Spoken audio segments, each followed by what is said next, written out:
મિત્ર, આજના આ વેદ પાઠશાળા કાર્યક્રમમાં આપનું સ્વાગત કરીએ છીએ. વેદ પાઠશાળા પ્રભુના વચનને ઉજાળે જીવનને પ્રકાશે મોક્ષ પથને. વેદ પાઠશાળા પ્રભુના વચનને ઉજાળે જીવનને પ્રકાશે મોક્ષ પથને. વેદ પાઠશાળા. આ કાર્યક્રમ આપને પવિત્ર પુસ્તક બાઇબલનો પદ્ધતિસર અભ્યાસ કરવા મદદરૂપ બનશે. તો ચાલો આ અભ્યાસની શરૂઆત કરતા ઈશ્વરના સેવક પાસેથી પ્રભુનો સંદેશ સાંભળીએ. પ્રિય મિત્ર, વેદ પાઠશાળા નામક કાર્યક્રમમાં આપનું સ્વાગત કરતા મને ખૂબ આનંદ થાય છે. મિત્ર, આ કાર્યક્રમમાં આપણે પવિત્ર શાસ્ત્ર બાઇબલના તમામ પુસ્તકોનો વારાફરતી અભ્યાસ કરીએ છીએ. હાલમાં આપણે નવા કરારના સંત પાઉલના પત્રો સુધી આવી પહોંચ્યા છીએ. અને મિત્ર, આજે ફરી એકવાર આપણે બીજા કોરિન્થીના પત્રનો અભ્યાસ કરીશું. આ પત્રમાં સંત પાઉલ ઈશ્વર દરેક વિશ્વાસી પાસેથી જે સેવા કાર્યના અનુભવની અપેક્ષા રાખે છે તે વિશે જણાવે છે. મિત્ર, ઈશ્વરે જે સેવા કાર્યને માટે આપણો ઉદ્ધાર કર્યો, મને અને તમને ઈસુ ખ્રિસ્તના શિષ્યો થવાડે માટે તેડ્યા, તે વિશે કેટલીક મહાન બાબતો સાંભળો. શું અમે ખરેખર પાગલ બની ગયા છીએ? તો તે ઈશ્વરના લીધે જ છે. અથવા શું અમારું મગજ ઠેકાણે છે? તો તે તમારા માટે છે. આપણા પર થયેલા ખ્રિસ્તના પ્રેમના નિયંત્રણ નીચે અમે છીએ. અને હવે અમને ખબર પડે છે કે એક માણસે સર્વ માણસોને માટે મરણ સહન કર્યું અને તેથી સૌ તેના મરણના ભાગીદાર થયા છે. ઈસુ બધા માણસોને માટે મરણ પામ્યા. તેથી હવે જેઓ જીવે છે તેઓ પોતાને માટે નહીં, પણ તેમને માટે, એટલે મિત્ર ઈસુ ખ્રિસ્ત માટે મરણ પામીને સજીવન થનાર ઈસુને માટે જીવે છે. આમ અમે હવે કોઈનું મૂલ્યાંકન માનવી ધોરણે કરતા નથી. જોકે એક વખતે અમે ખ્રિસ્તનું પણ માનવી ધોરણે મૂલ્યાંકન કર્યું હતું, પણ હવે તેવું કરતા નથી. જ્યારે કોઈ વ્યક્તિ ખ્રિસ્ત સાથે જોડાય છે ત્યારે તે નવું સર્જન બની જાય છે. જૂનું ચાલ્યું ગયું છે, નવું આવ્યું છે. આ બધું જ ઈશ્વરનું કાર્ય છે. તેમણે ખ્રિસ્ત દ્વારા આપણને દુશ્મનમાંથી મિત્રો બનાવ્યા છે અને બીજાઓને પણ તેમના મિત્રો બનાવવાનું સેવા કાર્ય સોંપ્યું છે. ઈશ્વર સર્વ માણસોને ખ્રિસ્તની મારફતે પોતાના મિત્રો બનાવે છે. એ જ અમારો સંદેશો છે.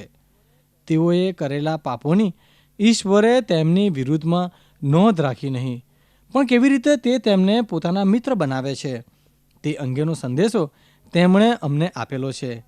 તેથી ઈશ્વર જાણે કે અમારી મારફતે તમને વિનંતી કરતા હોય તેમ અમે ખ્રિસ્તના રાજદૂત તરીકે આગ્રહપૂર્વક વિનંતી કરીએ છીએ કે તમને તેમના દુશ્મનમાંથી મિત્રમાં બદલી નાખવા દો. ખ્રિસ્ત પોતે નિષ્પાપ હતા, છતાં આપણા માટે ઈશ્વરે તેમને પાપરૂપ કર્યા, જેથી ખ્રિસ્તની સાથેના સંબંધથી આપણે ઈશ્વરના ન્યાયપણાના ભાગીદાર બનીએ. ઈશ્વરના સહકાર્ય તરીકે કાર્ય કરતા અમે તમને આગ્રહપૂર્વક વિનંતી કરીએ છીએ. તમને ઈશ્વરની કૃપા પ્રાપ્ત થયેલી છે, તમારે તે નિરર્થક ન થવા દેવી જોઈએ. સંત પાઉલે રોમીયોને પત્રમાં ઈશ્વર વિદ્યાકીય બાબતો વિશે લખ્યું. તેમનો કોરિન્થીયોનો પહેલો પત્ર એ તો બાળકો એ કઈ રીતે કામ કરવું જોઈએ એ વિશેનો અદ્ભુત પત્ર છે. અને આ બીજો પત્ર એ તો સેવા કાર્ય અંગેનો છે. આ જરૂરી હતું, કારણ કે કોરિન્થના કેટલાક લોકો સંત પાઉલના પ્રેરિતપણા પર પણ શંકા રાખતા હતા ને તેના સેવા કાર્યની લાયકાત માટે પડકાર આપતા હતા.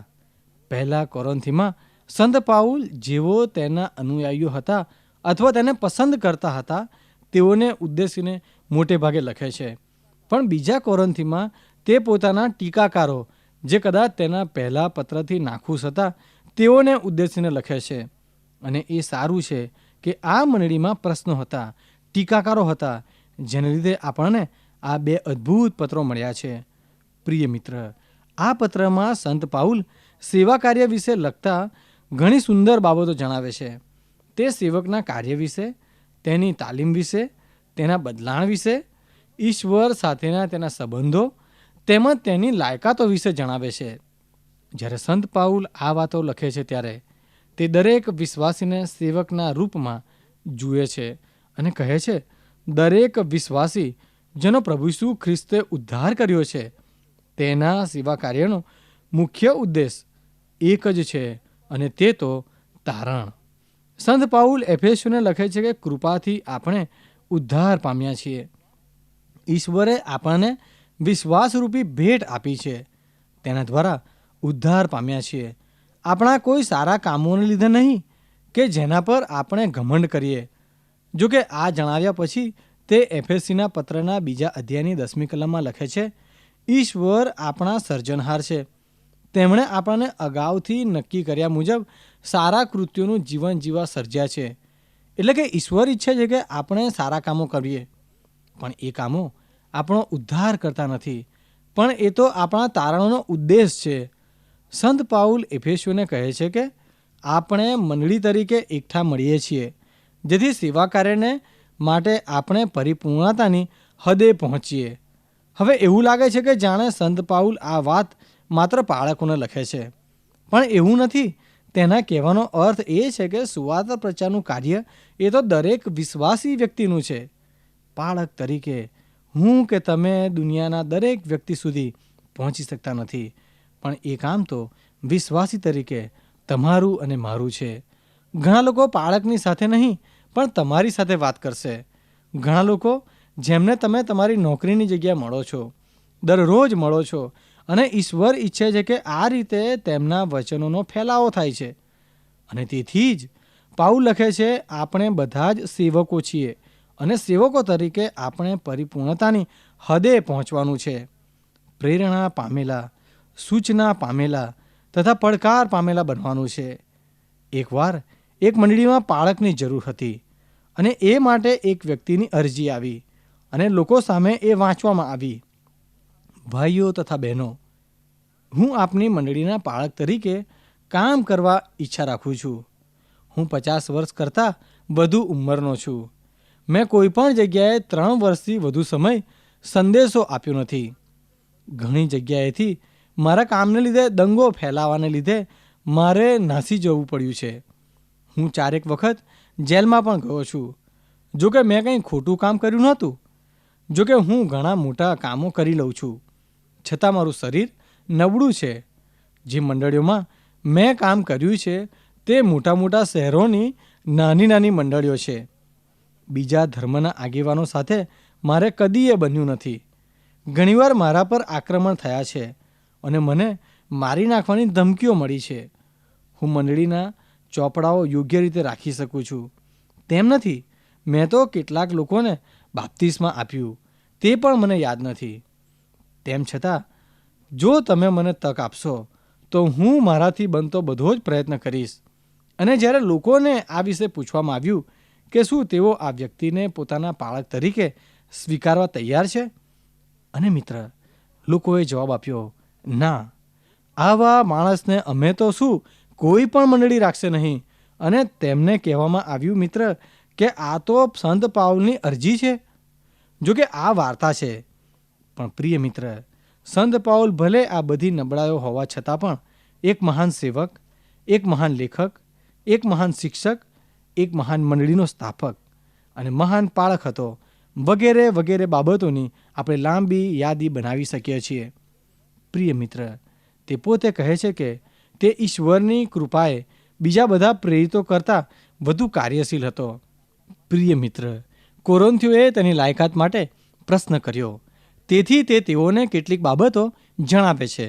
પ્રભુ ઈસુએ કહ્યું કે તમે કયા કાર્યો કરો છો તે નહીં, પણ તમે કેવું કાર્ય કરો છો તે અગત્યનું છે. સંત પાઉલ એક જ લાયકાત મંડળી સમક્ષ બતાવે છે, તે તો છે તે પોતે. સંત પાઉલ કોરિન્થીઓને એ પણ લખે છે કે મારા પ્રેરિતપણાની સાબિતી એ તો તમે છો. હું જ્યારે કોરિન્થ આવ્યો ત્યારે તમે તો વિધર્મી અથવા તો અન્ય ધર્મમાં હતા, પણ હવે તમે પ્રભુ ઈસુ ખ્રિસ્તમાં છો, અને એ જ મારા પ્રેરિતપણાની સાબિતી છે. બીજો કોરિન્થી 5 અને 13મી કલમથી 6ઠા અધ્યાયમાં જે મેં હમણાં તમારી સમક્ષ વાંચ્યું, તેમાં સંત પાઉલ સુવાર્તા વિશે અદ્ભુત વાતો લખે છે. મંડળીના સેવા કાર્ય વિશે, મંડળીમાં સેવા કાર્ય શું છે એ વિશે લખે છે. આ ફકરામાં તે પોતાના ચમત્કારિક સેવા કાર્ય માટેના અંગત પ્રેરક બળ વિશે પણ જણાવે છે. એકવાર એક પાળક સાહેબને એક સભામાં બોલવા માટે આમંત્રણ આપવામાં આવ્યું અને તેમનો વિષય હતો બીજાઓને પ્રેરણા આપનારની પોતાની પ્રેરણા કઈ છે. અને આ બાબત બીજા કોરિન્થી 5મા અધ્યાયમાં બહુ સુંદર રીતે જણાવવામાં આવી છે. સંત પાઉલ એ તો વિશ્વનો ખ્રિસ્તની મંડળીમાં થઈ ગયેલ સૌથી મહાન પ્રેરક છે અને તે આપણને જણાવે છે કે તેનું પોતાનું પ્રેરક બળ શું છે. મિત્ર, આ ઉપરાંત આપણે આગળ જોયું તેમ તે સેવા કાર્ય અને સેવકનું કાર્ય ખરેખર શું છે તે વિશે જણાવે છે.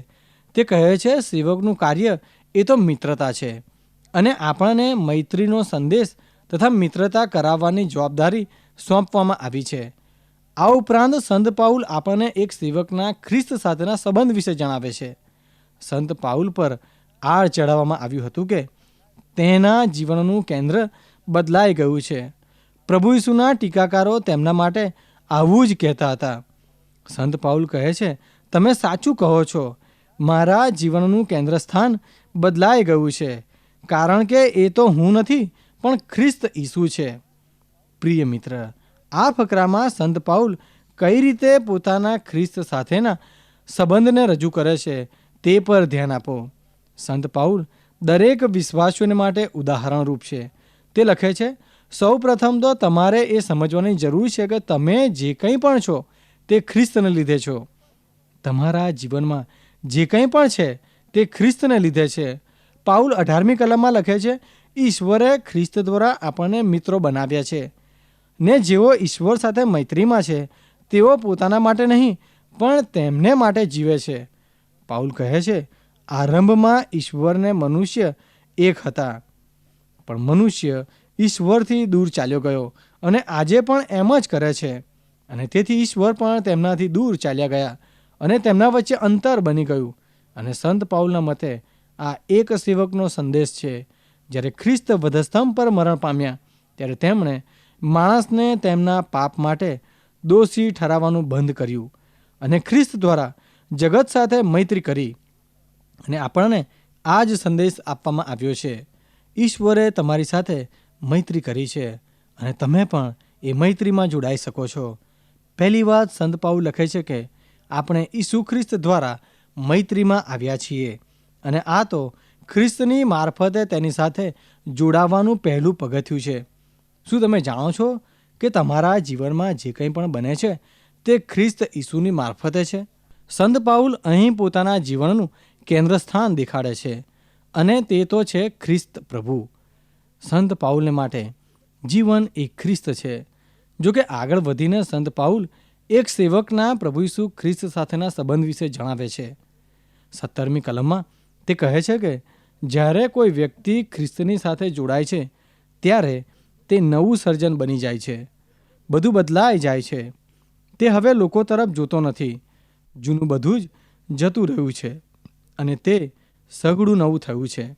હવે ખ્રિસ્તમાં હોવું એનો અર્થ શું છે?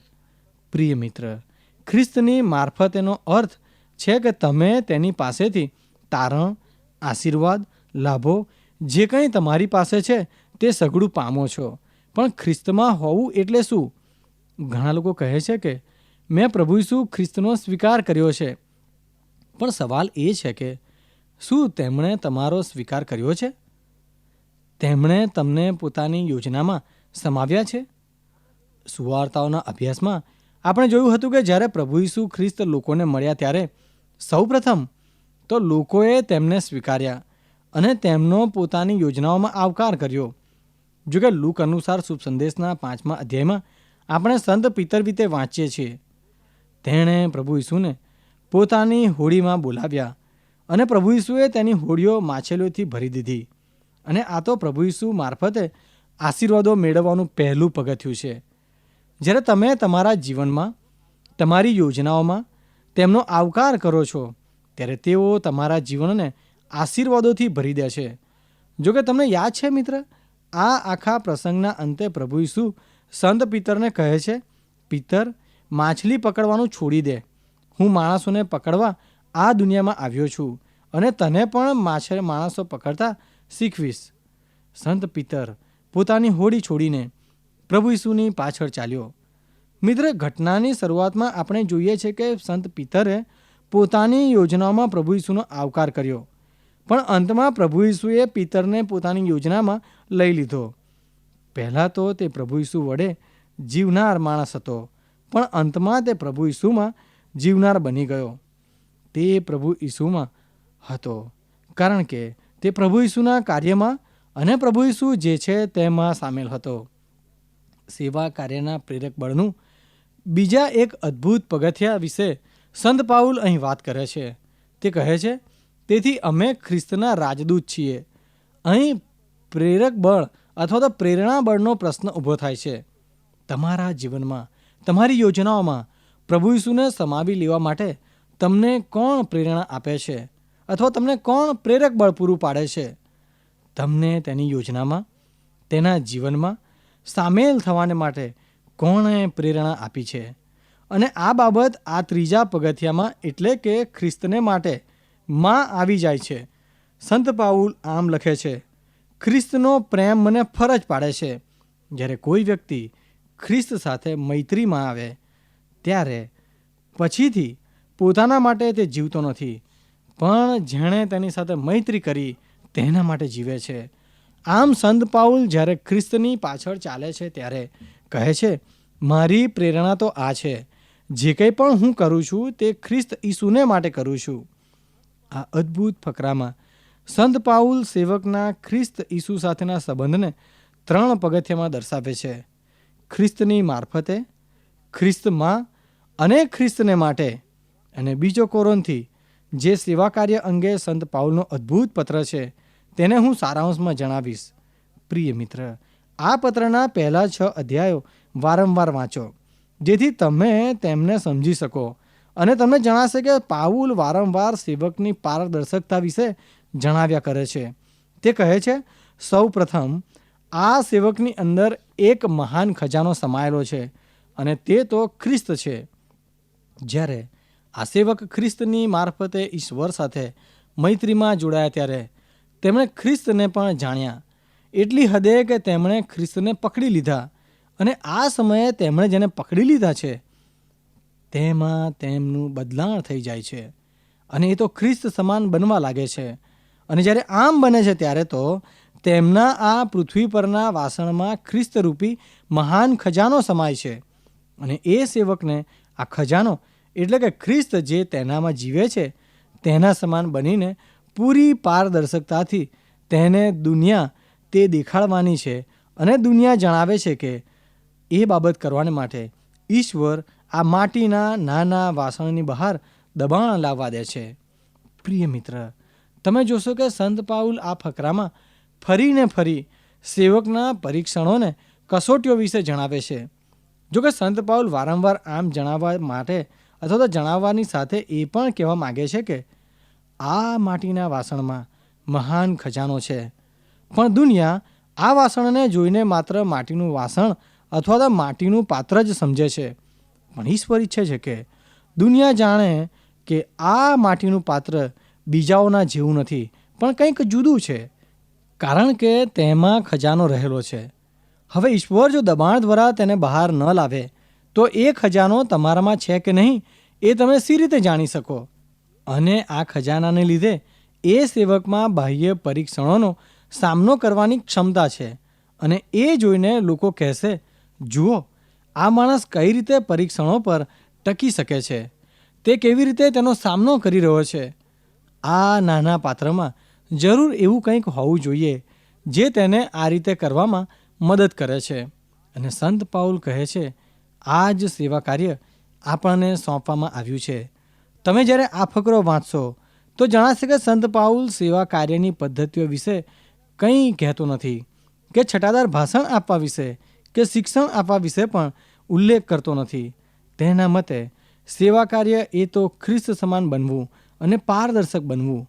6 અધ્યાયમાં એક જગ્યાએ સંત પાઉલ ઉદાહરણ આપે છે.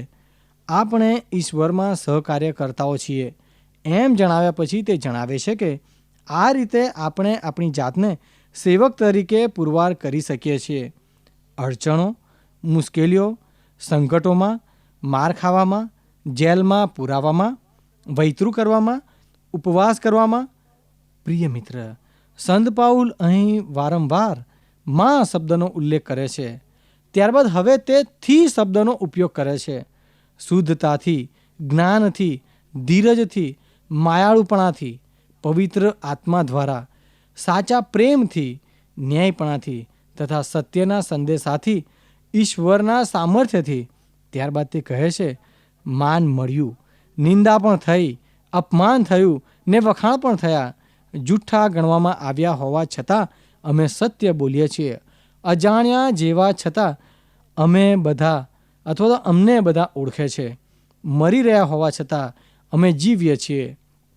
સજા પામ્યા છતાં અમને મારી નાખવામાં આવ્યા નથી. અમને દુઃખી કરવામાં આવ્યા હોવા છતાં અમે હંમેશા આનંદે છીએ. ગરીબ હોવા છતાં બીજાને ધનવાન બનાવીએ છીએ. અમારી પાસે કંઈ જ નથી છતાં અમારી પાસે બધું જ છે.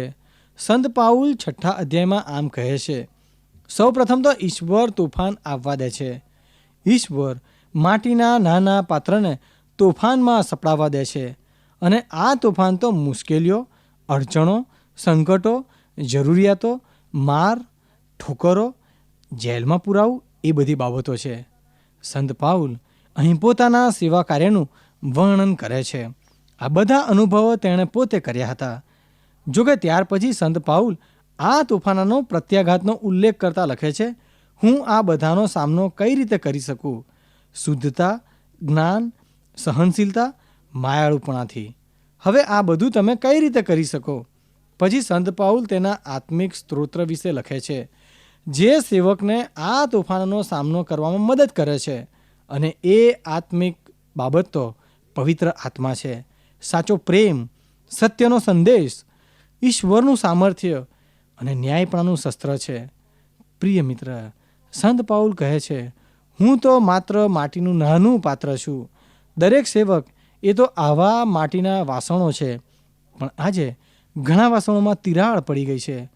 હવે બીજી બાજુ જો તમારા કાર્યમાં લોકો વખાણ કરે છે અથવા તો તમારા કાર્યને લીધે લોકો ખુશ થાય છે અને કહે છે કે આ બધું તમારા લીધે બની રહ્યું છે.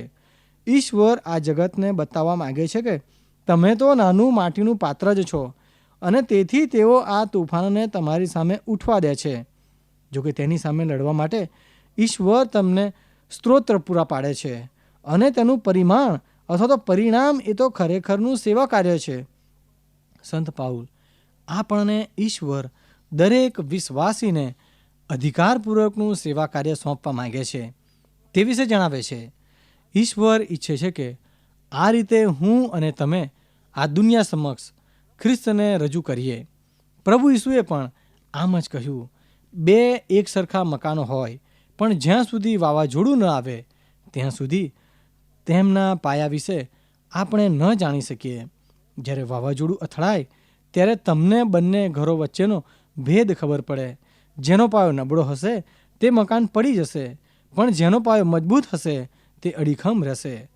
હવે મિત્ર, જો ઈશ્વર પોતાના લોકોને હંમેશા સમૃદ્ધ જોવા ઈચ્છતા હોત તો પછી માટીના પાત્રમાં રહેલો ખજાનો દુનિયાને દેખાડવાનો કોઈ રસ્તો નથી.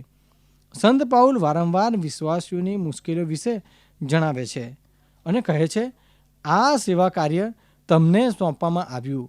અને આ સંદર્ભમાં સંત પાઉલની સેવકની દ્રઢતા વિશે લખવામાં આવ્યું છે. સંત પાઉલ પોતાના અનુભવ વિશે લખે છે, તેના પર ધ્યાન આપો. કોરિન્થના કેટલાક લોકો જેઓ પોતાની લાયકાત વિશે જણાવતા હતા પણ સંત પાઉલની લાયકાત વિશે શંકા કરતા હતા. તેમને સંત પાઉલ લખે છે, મેં ઘણો પરિશ્રમ કર્યો છે. મને ઘણીવાર જેલમાં પૂરવામાં આવ્યો છે, મારવામાં આવ્યો છે. વારંવાર મેં મોતનો સામનો કર્યો છે. 5 વાર મને યહૂદીઓએ 39 ફટકા માર્યા હતા. 3 વાર મને સળીએ મારવામાં આવ્યો હતો. પ્રિય મિત્ર, આ વર્ણનને હું તોફાન કહું છું. સંત પાઉલે જીવનમાં સતત તોફાનોનો સામનો કર્યો અને સંત પાઉલ કહે છે કે આવા સમયે હું ઈશ્વરનો સેવક છું એમ પુરવાર કર્યું.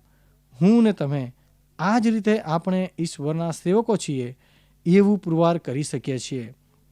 પણ મુશ્કેલ પ્રશ્ન એ છે કે આપણે જીવનના તોફાનો સામે સી રીતે ટકી શકીએ. ઈશ્વરે મને અને તમને આત્મિક કૃપાદાનો આપ્યા છે, જેના આધારે આપણે તેમનો સામનો કરી શકીએ છીએ. પ્રિય મિત્ર, આ બાબતો વિશે વિચાર કરશો. ફરી મળે ત્યાં સુધી મને રજા આપશો. પ્રિય શ્રોતા મિત્રો, અમને ખાતરી છે કે આજનો આ કાર્યક્રમ આપને રસપ્રદ લાગ્યો હશે. જો આ કાર્યક્રમ આપ નિયમિત રીતે સાંભળશો તો તમારા અંગત જીવનને માટે તે ખૂબ જ લાભદાયી બનશે.